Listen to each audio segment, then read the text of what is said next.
things that separates those that are successful from those that kind of struggle and don't feel like they're really making progress.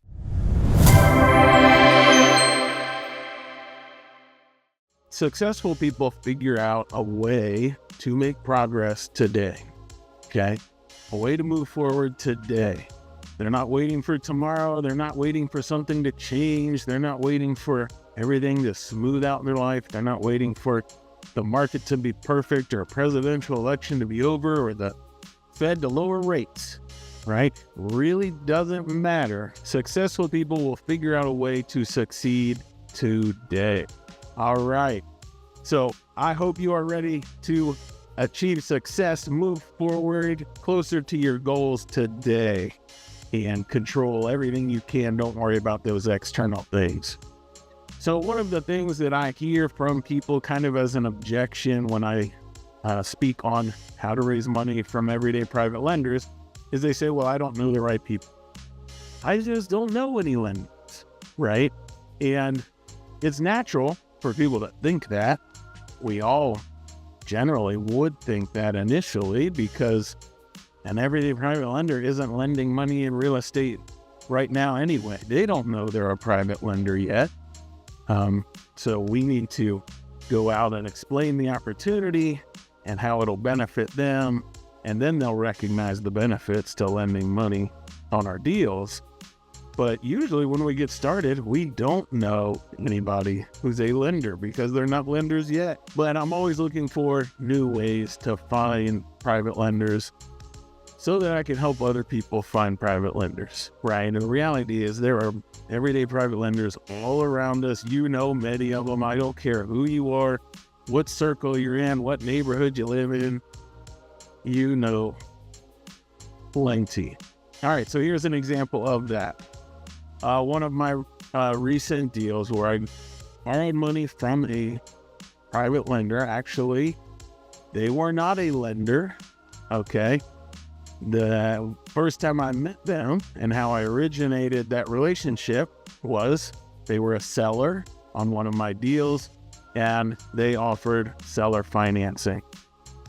And so they weren't a lender in real estate, but they understood that there were benefits to them if I paid them over time. All right. Now, years down the road, they recognize that I'm a trustworthy person. I'm pretty transparent and open, genuine. I make the payment every month, same time, which is on time. Okay. And so I refinanced the property. And it really had nothing to do with them or the terms. It was more just other issues. It was time for me to refinance. And once I told them that I was refinancing the property and paying them off, they weren't real happy with that because they liked the monthly cash flow, all the benefits that seller financing has, right? They liked the monthly cash flow. They liked that they were pushing those capital gains taxes out into the future, and we could go into the other three, but those were really the main two that this seller was concerned with. And so the solution was, when I talked to him, figured out exactly what he was after, the solution was that I made him or helped him become one of my private lenders. So the money he was supposed to receive at closing as his payoff, instead we provided the documents to secure that money by a different rental property. And so the money that he was supposed to receive, I received at closing, and he continues to get his monthly payments, and his taxes, capital gains taxes, are deferred and pushed out into the future. All right. So that is a really good way to find new private lenders. You can convert sellers who offer you financing into private lenders. Now, a couple interesting things about that process.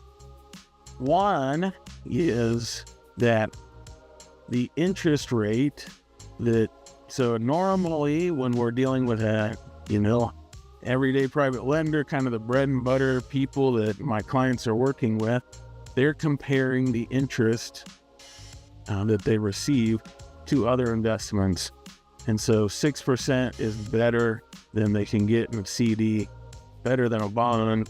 It's not as good as the stock market, but doesn't have near the risk that a stock market investment has. All right. Now a seller is comparing it to more towards mortgage and interest rates on a mortgage.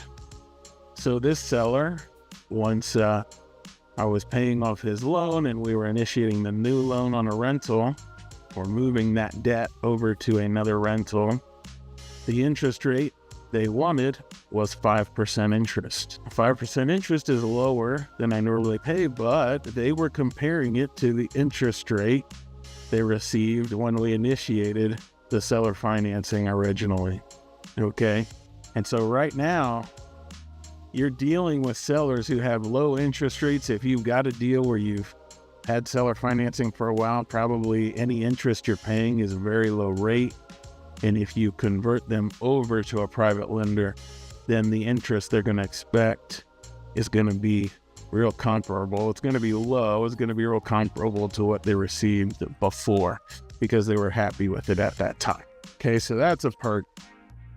And it's a really easy relationship to initiate because they've been receiving payments from you. They kind of understand the process. They understand the documents a little bit, right? They understand the mortgage. They understand that the loan is secured by real estate. It's going from seller financing where they're the seller to private lender on an investment property. It's very similar. They just usually don't know that they can do it, but that process and relationship is very similar. So it's a very easy conversation to have for you. And then one key thing for you to consider before initiating it is it's important that you have documents that allow you to move the debt from one property to another. All right. So you don't want to really initiate a whole new loan, new situation. You want to transfer the debt that they have on one property to another property, and that will make that process a lot smoother, everything a lot easier. All right. So I hope that's encouraging to you. Just another source of way to find a private lender, and a private lender at 5% interest. Would you borrow money today at 5% interest? I hope so, because that's cheaper than you're going to find elsewhere. So go out there if you have deals where you've already been paying the seller for a while, maybe have that discussion and see if they would like to continue that, or maybe you don't have to pay them off. Maybe they have other money and they know you've been paying them on the seller finance deal, and initiate that conversation for how they could become a lender on your other real estate deals. Okay. That's a really good source. People who know you, know that you pay your bills, know that you do what you say you're going to do, and they understand real estate. All right. Good luck out there. If you need help with that process, have questions, want help with the documents, reach out. That's what I do and what I enjoy, and I'd be glad to help you in that capacity. And as always, until next week, I hope you keep building your dream life one door at a time.